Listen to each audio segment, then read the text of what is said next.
नमस्कार, जोहार। आप देख रहे हैं झारखंड स्वतंत्र खबर। हमारे साथ सामाजिक कार्यकर्ता बुद्धिजीवी लक्ष्मीनारायण मुंडा हैं और हम लोग आज बात करेंगे परिसीमन पर। कि पहले बात करेंगे कि परिसीमन क्या है, उसके बाद परिसीमन जब होगा तो किनको नुकसान होगा, किनको फ़ायदा होगा, और आदिवासी को क्या उसमें जिस तरह से लोग कर रहे हैं कि सीट जो विधायकी सीट है या होगा, राजनीतिक दलों का क्या नुकसान या क्या फ़ायदा होगा। तो हम बात करेंगे लक्ष्मीदा से कि परिसीमन पर पहले क्या है, उस पर जानते हैं। दादा जोहार।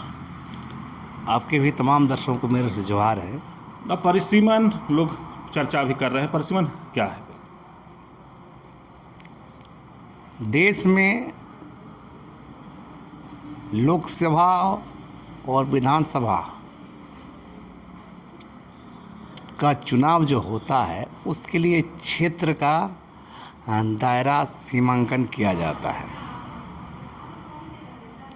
और इसके लिए देश के अंदर में एक परिसीमन आयोग होता है और परिसीमन आयोग बीच बीच में लोकसभा और विधानसभा क्षेत्रों का क्षेत्र निर्धारण परिसीमन करता है। परिसीमन पर जब भी बात आता है तो कई मामलों पर आप देखेंगे कि पिछले समय में भी एक बार ज़ोर शोर से हवा उठी थी, बात चली थी कि परिसीमन जब भी होगा तो आदिवासियों का जो रिजर्वेशन सीटें हैं, आरक्षित सीटें, वो घटेगा। एक लंबी लड़ाई के बाद उस समय इसको टाला गया था। फिर झारखंड में 2026 में परिसीमन होने वाला है। और सबसे अहम बात यह है कि आदिवासियों के लिए जो आरक्षित सीटें हैं, चाहे वो लोकसभा का या विधानसभा का, ये घटेगा। और विधानसभा सीटें घटने से आदिवासियों का जो राजनीतिक वजूद है, दावेदारी है, उनका राजनीतिक प्रतिनिधित्व है, उसका हिस्सेदारी पर मार होगा। लेकिन सबसे अहम सवाल है कि अगर झारखंड में 13 जिला संपूर्ण, 2 जिला आंशिक, 5वीं अनुसूची क्षेत्र अनुच्छेद 244 के अंतर्गत आता है और इन क्षेत्रों में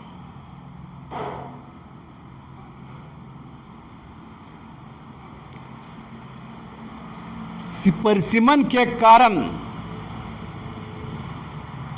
आदिवासियों की आरक्षित सीटें घटती है, तो इसका जिम्मेदार कौन है?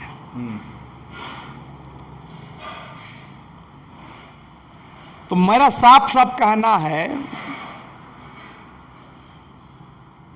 कि आरक्षित क्षेत्रों में, 5वीं अनुसूची क्षेत्र में, अनुच्छेद 244 के इलाकों में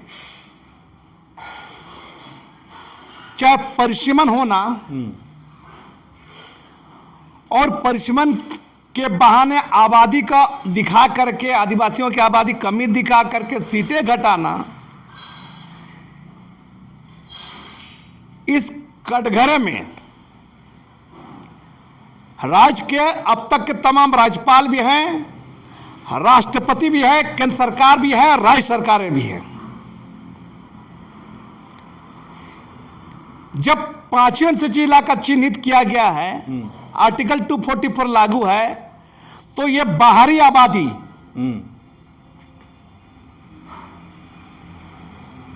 जिसे कारण विशेष इलाका, विशेष लोगों का जो आरक्षित सीटें घट रहा है, इसका जिम्मेदार कौन है? ये सवाल को तो जवाब देना होगा देश के शासन प्रणाली को, देश के स्टेट मशीनरी को, देश के राष्ट्रपति को, देश के जो हमारे श्रीलंका के राज्यपाल जो कॉन्स्टिट्यूशन होते हैं उनको देना होगा। 3 पर सवाल कौन करेगा? और सबसे बड़ी बात, जो हम लोग अभी अंधा लंगड़ा लुल्हा जो विधायक सांसद लोग रखे हैं ना, ये भी बड़ा जिम्मेदार है। इन लोग चुनाव जीतना है, लेकिन आदिवासी कोर्ट से चुनाव जीत के एमएलए एमपी बनना है, मुख्यमंत्री मंत्री बनना है, लेकिन बोलेगा नहीं, सच बात को बोलेगा नहीं। क्यों घटेगा सीट भाई? जो आबादी तकनीकी और संवैधानिक तरीके से जो आबादी गलत तरीके से बसी है, आर्टिकल 244 का उल्लंघन करके बसी है, उनको लाल कार्ड, आधार कार्ड, घर द्वार, नक्शा, वोटर कार्ड सब बना दिए हैं, है ना। और एक तरफ आदिवासी का जो इलाका रहा है सिटी इलाका में, यार विकास के नाम पर, रेलवे के नाम पर, विकास परियोजना के नाम पर, कल कारखानों के नाम पर, सरकारी संस्थानों के नाम पर आप विस्थापित किए हैं और ये आबादी बाहर चले गई विस्थापित प्राण करके। तो इसका जिम्मेदार कौन है?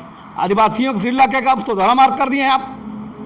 अब यहाँ के आदियों को बाहर करो, स्पेशल इलाका का स्पेशल लोगों को बाहर करो और बाहरी लोग को यहाँ बसाओ। और इसको रोकने का काम, इसके चौकीदारी का काम, इसको देखरेख करने का काम सबसे बड़ा जिम्मेदार राज्यपाल है। और अभी वर्तमान राज्यपाल को भी इस पर रिपोर्ट देना बनाना चाहिए ना। अभी जो संतोष गंगवार जी आया है, इनको भी याद दिलाना होगा। संतोष गंगवार जी से भी कहना है हमारा, आपका निर्बंध क्या है, आपका जिम्मेदारी क्या है, यहाँ का राज्य सरकार का जिम्मेदारी क्या है, यहाँ के एमएलए एमपी का जिम्मेदारी क्या है। सवाल है ये संवैधानिक सवाल है। इस सवाल से बच के परिश्रम होता है तो देश के आदिवासियों के साथ, झारखंड के आदिवासियों के साथ अन्याय है, डाका है, उनके तमाम हक अधिकार पर कुठाराघात है। लेकिन दादा, अगर जिस तरह से आप बताया कि परिसीमन अगर होता है तो आदिवासियों का किस तरह से सीट घटेगा, तो ये राज्य सरकार है या जो मुख्यमंत्री आदिवासी मुख्यमंत्री है, तो क्या वो रहेंगे कि परिसीमन होने के बाद उनका भी कुछ? मैंने पहले ही कहा है कि राजनीतिक वजूद, सामाजिक वजूद, सांस्कृतिक वजूद, इस पर भी चोट होने जा रहा है और एक नैरेटिव सेट किया जा रहा है यहाँ पर। नहीं, आदिवासी आबादी घटी है इसलिए परिश्रमण होगा तो सीटें घटेगी। मैं कह रहा हूं जब ये सामान्य इलाका नहीं है इन जिलों पे, तो कैसे विशेष इलाका, विशेष कानून से चलने वाला इलाका, राज्यपाल जिसका चौकीदारी बनकर खड़ा रहने वाला क्षेत्र में अगर आबादी घटी, इससे जिम्मेदार कौन हो रहा है? कि आदिवासी बच्चा पैदा नहीं कर रहा है क्या? आप आदिवासी को दोहरा तेहना मार कर रहे हैं आप।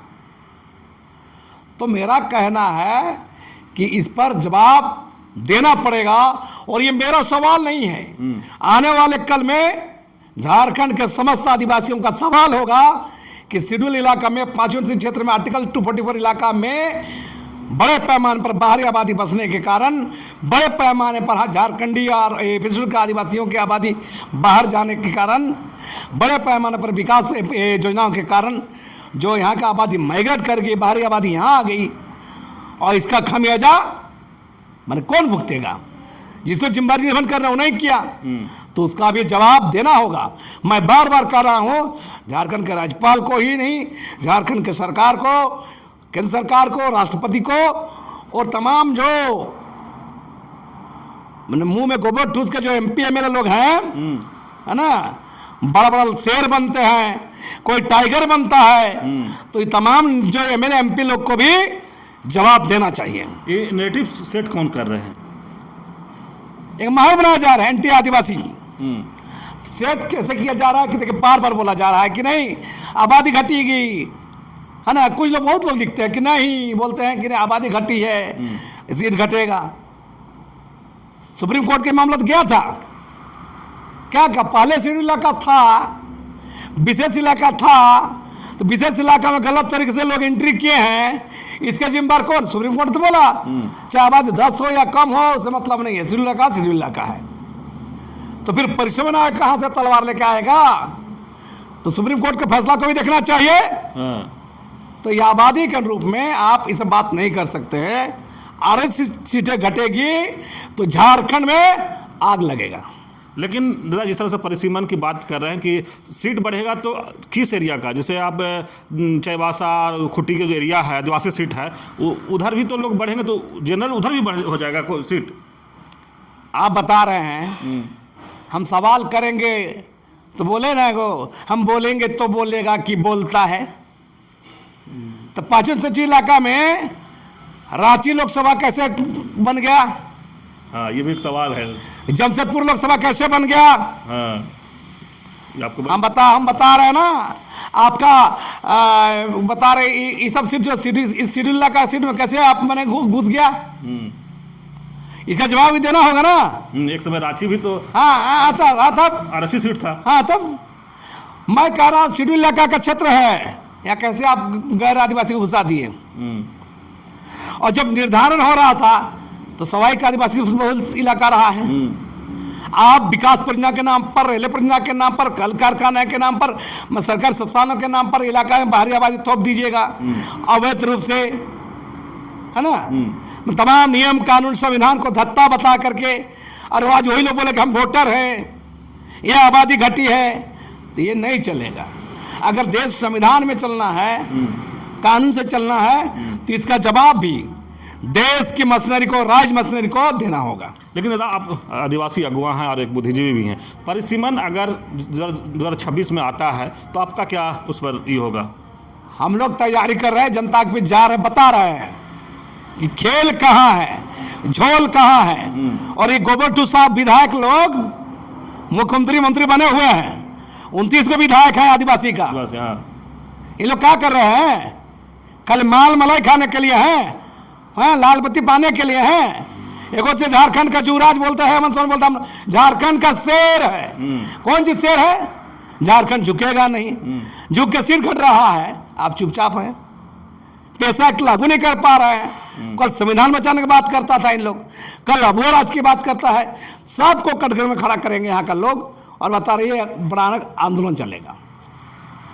चलिए, सामाजिक कार्यकर्ता और बुद्धिजीवी लक्ष्मीनारायण मुंडा जी परिसीमन पर जितना मुखर होकर बात रख रहे हैं कि परिसीमन पर कौन कौन जिम्मेदार है। सबसे पहले तो ये जिम्मेदारी गिना दिए कि जिस तरह से नेता, विधायक और मुख्यमंत्री, राज्यपाल कोई कटघरे में खड़ा कर रहे हैं कि जो कह रहे हैं कि आदिवासी की आबादी घटी है तो बढ़ी किसका, और बढ़े तो कैसे बढ़ा। जब शेड्यूल एरिया था तो लोग कहाँ से आए, जब आदिवासी क्या बच्चा पैदा नहीं कर रहा है। ये बहुत बड़ा एक सवाल खड़ा कर रहे हैं लोगों पर कि परिसीमन पर कुछ लोग मुँह बंद करके बैठे हैं। जब परिसीमन होगा तो राजनीतिक में भी कहीं ना कहीं नुकसान होगा। जो आज विधायक मुख्यमंत्री बन के बैठे हैं उनको भी नुकसान झेलना पड़ेगा। जिस तरह से कह रहे हैं कि आज आदिवासी विधायक 29 हैं, लेकिन परिसीमन 26 में होना है, ये 2025 है, लेकिन अभी तक कोई इस पर आवाज़ नहीं उठा रहे हैं। लेकिन आदिवासी अगुवा होने के नाते कह रहे हैं कि हम लोग जा रहे हैं, लोगों को जागरूक कर रहे हैं और एक बड़ा आंदोलन करने की भी तैयारी कर रहे हैं कि अगर परिसीमन आता है तो हम लोग एक बड़ा आंदोलन करेंगे। लक्ष्मीनारायण मुंडा जी कह रहे हैं। तो इसी तरह खबर को देखने के लिए आप झारखंड स्वतंत्र खबर से जुड़े रहिए। जोहार, नमस्कार।